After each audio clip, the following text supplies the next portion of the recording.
Hello students, আজ দীর্ঘদিন পর তোমাদেরকে আবার আমি ভিডিও দিচ্ছি। আজকে আমি অষ্টম শ্রেণীর একটি গল্প পড়িয়ে দুটো প্রশ্ন দিয়ে দেব। কেমন? অষ্টম শ্রেণীটা শেষ হোক, তারপর আমি নবম দশম দেব। বৃষ্টি গল্পটা বঙ্কিমচন্দ্র চট্টোপাধ্যায় লিখেছেন। বৃষ্টি গল্পের সারমর্মটা আমি বুঝিয়ে দিচ্ছি। বৃষ্টি গল্পটা হচ্ছে একতাই বল, ঐক্যহীনতাই দুর্বলতা। ক্ষুদ্র বৃষ্টিবিন্দু নিতান্ত শক্তি। যখন ক্ষুদ্র ক্ষুদ্র একটু একটু করে বৃষ্টি পড়ে, তখন কি হয়? রবির কিরণে বৃষ্টিবিন্দুগুলি শুকিয়ে যায়, তাদের শক্তিহীনই পড়ে। কিন্তু সমবেত, কিন্তু একসঙ্গে যখন এক প্রবল ধারাভাবে যখন বৃষ্টি হয়, তখন কি হয়? পৃথিবী ভেসে যায়, শস্যক্ষেত্রে উর্বর হয়, শস্যক্ষেতগুলি সুন্দর হয়ে ওঠে, তৃণলতা পশু পাখি মানুষ বাঁচে। বৃষ্টির অভাবে মানুষের ক্ষেত, তারপর শস্যক্ষেত, তোমার এই তৃণলতা পশু পাখি ভীষণ কষ্ট হয়ে দাঁড়ায়। যখন একধারে বৃষ্টি হয়, এগুলি কি হয়? তোমার ভেসে নিয়ে যায় এবং শস্যক্ষেত্র উর্বর হয় এবং তৃণলতা এবং পশু পাখি মানুষ বাঁচে। তেমনি একক মানুষ অসহায়, মানুষ একা বাঁচতে পারে না, কিন্তু সমষ্টিবদ্ধ মানুষ গোষ্ঠী অসীম বলবান। যখন একসাথে সবাই মিলে একটা কাজ করে, তখন শক্তিভাবে শক্তি নিয়েই কাজ করে এবং বলবান থাকে। ঐক্যবদ্ধ মানুষের সমবেত প্রচেষ্টায় অসম্ভব সম্ভব হয়, অসাধ্য সাধনও সাধন হয়ে যায়। মানব সভ্যতার অগ্রগতির কেন্দ্রীভূত শক্তি এই ঐক্যই শক্তি। সুতরাং ঐক্য না থাকলে কোনো কাজ সম্ভব নয়। প্রাসঙ্গিকভাবে বলা চলে যে ভারত সমাজ বহুধা বিভক্ত, সমাজে বিভক্ত, বিভিন্ন সমাজে বিভক্ত। জাতি, ধর্ম, ভাষা, সংস্কৃতির বিভিন্নতার কারণে ভারতভূমিতে যে তোমার আপাত বৈচিত্র্য দেখা যায়, তার মধ্যে রয়েছে মূলগত ঐক্য।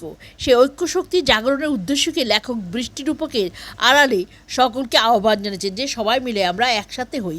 কোটি কোটি ভারতবাসীর একতাবদ্ধ শক্তি প্রবল তেজ বিশ্ব জয় করতে পারে। তাহলে এখানে কবি তোমার বৃষ্টি গল্পটাকে রূপক ধর্মী গল্প হিসাবে নিয়েছে। বিভিন্ন রঙ্গ রসের মাধ্যমে গল্পটি বুঝিয়ে দিয়েছেন। প্রথমত হচ্ছে, একা যখন ক্ষুদ্র ক্ষুদ্র অল্প অল্প যখন বৃষ্টি পড়ে, তখন রবির কিরণে শুষ্ক হয়ে যায়, এটা শুকিয়ে যায়।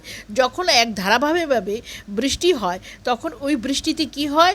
তোমার সব কিছু ভেসে নিয়ে যায় এবং শস্যক্ষেত্রে শস্য জন্মায়, ধান ক্ষেত্রে ধান জন্মায় এবং কি হয়? তৃণলতা পশু পক্ষী বেঁচে যায়, তাতে সুন্দর হয়। তাহলে তিনি বলেছেন যে ঐক্যবদ্ধভাবেই সবাই চলে, মানুষও যেন ঐক্যবদ্ধভাবেই চলে। ঐক্যবদ্ধ কাজের কোনো রকম তোমার বিপদ ঘটতে পারে না।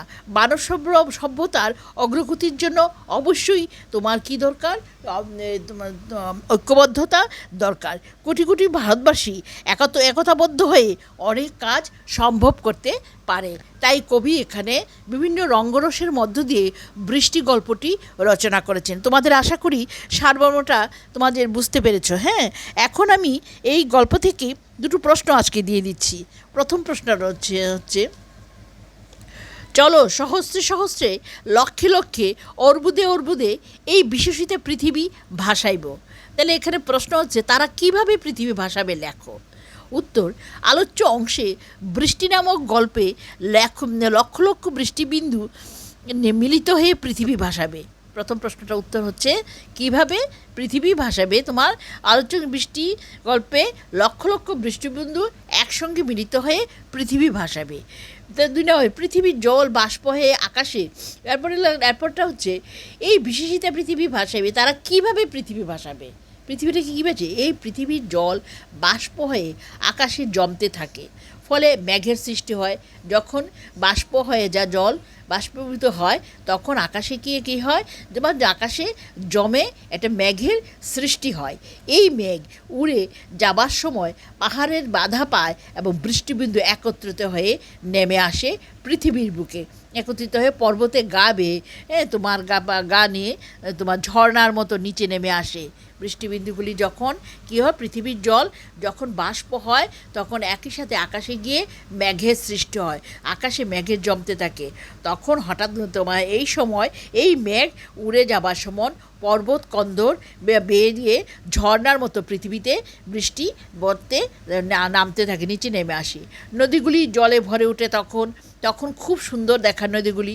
বায়ু সাহায্যে বৃষ্টিগুলি এক গ্রাম থেকে অন্য গ্রামে ধুয়ে নিয়ে যায়। তখন পৃথিবী জলমগ্ন হয়ে পৃথিবীকে ভাসায়, পৃথিবী জলমগ্ন হয়ে পৃথিবীকে ভাসিয়ে দেয়।